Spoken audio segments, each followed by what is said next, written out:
Olá, seja muito bem-vindo mais uma vez aqui ao canal do Ayrton Broto.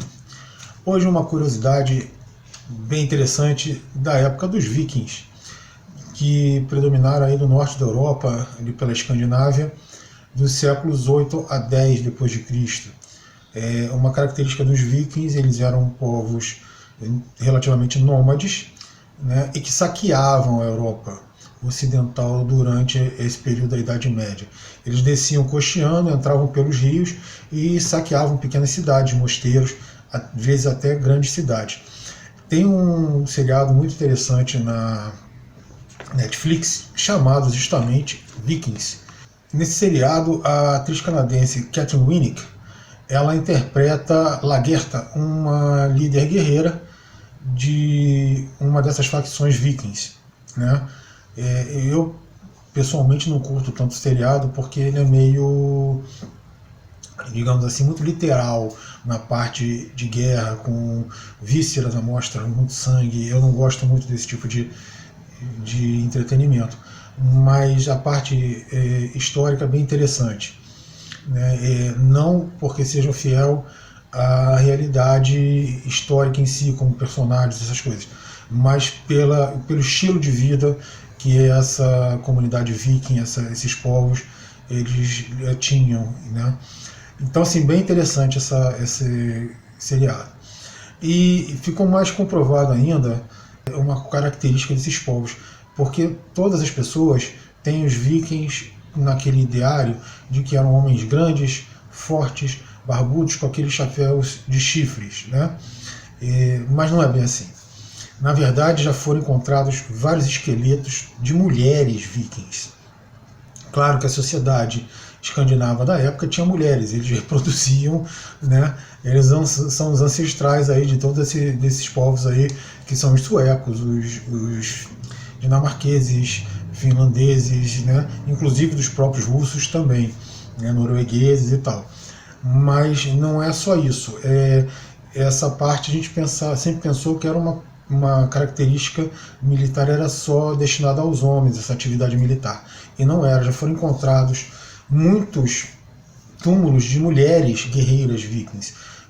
Né? Existem formas de se saber se um esqueleto é de um homem ou de uma mulher, e na época a característica dos povos vikings era uma característica bem antiga, que a Europa ocidental já tinha deixado de lado para trás, que era de enterrar as pessoas com os seus pertences pessoais. Então os guerreiros eram enterrados com suas espadas, seus escudos e tal. E já foram encontrados vários cadáveres enterrados assim de mulheres. Então já se sabia que existiam várias mulheres que exerciam atividades guerreiras na sociedade viking. Mas agora, a coisa de uns 2 ou 3 anos, foi encontrado um túmulo. Na verdade, isso não foi encontrado, mas foi estudado melhor um túmulo, porque esse túmulo foi encontrado no final do século XIX. E automaticamente se pensou que era um homem, né, porque tinha nesse túmulo os pertences não se reduziam apenas a uma espada, um escudo ou um arco e flecha. Era uma gama de armas, né, era um escudo, a espada, um arco e flecha, um machado, 2 cavalos, e inclusive algumas peças que são usados ou melhor, eram usados, hoje em dia são usados mapas modernos, mas naquela época eram umas tábuas e peças que eram usados para simular exércitos e movimentos de batalha, para se estudar estratégias de batalha. Tudo isso foi encontrado nesse túmulo, e na época assumiu-se imediatamente que seria o túmulo de um guerreiro viking, um líder militar viking, do sexo masculino. E, para espanto de muitos, a coisa de 2 ou 3 anos foi divulgado um estudo recente e que se descobriu que esse líder militar não era um homem, era uma mulher. E isso mostra a importância da mulher na sociedade viking, na sociedade da época medieval, mas que ainda processava muitos dos costumes antigos, porque não estava tão integrada assim na Europa Ocidental, né, e do papel da mulher, não apenas no lar, ou como artesã, como agricultora, cuidando de filhos e tal, mas também nos exércitos, nas campanhas militares e saqueando outros povos, cidades, mosteiros e países. Toda a Europa, nessa época, era aterrorizada com os vikings. E essa é uma curiosidade que eu achei bastante interessante trazer aqui, que mostra que o papel da mulher era muito importante, mesmo na guerra, já naquela época. E com certeza não era só na sociedade viking, outras sociedades também tiveram. Mais recentemente, por exemplo, nós tivemos na Segunda Guerra Mundial, mas muito famoso mesmo, era a presença de mulheres no exército soviético.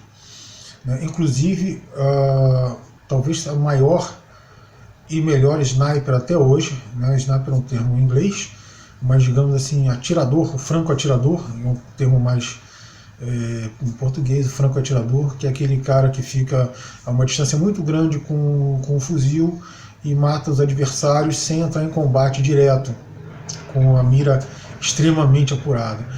O maior de todos, considerado, foi uma russa que lutou no exército soviético durante a Segunda Guerra Mundial e que só ela foi responsável por algumas centenas de baixas no exército alemão. Mas não era só ela, o exército soviético utilizou muitas mulheres. Tá aí curiosidade mostrando que a mulher pode e deve participar de todas as atividades da vida humana. Isso aí, pessoal, curte esse vídeo, comenta, compartilha, dá essa força aí para nós aí nesse começo e depois também, claro, mas assim, dá essa força para nosso canal crescer aí e vamos estar sempre aqui buscando trazer coisas interessantes, comentários políticos. Até o próximo vídeo.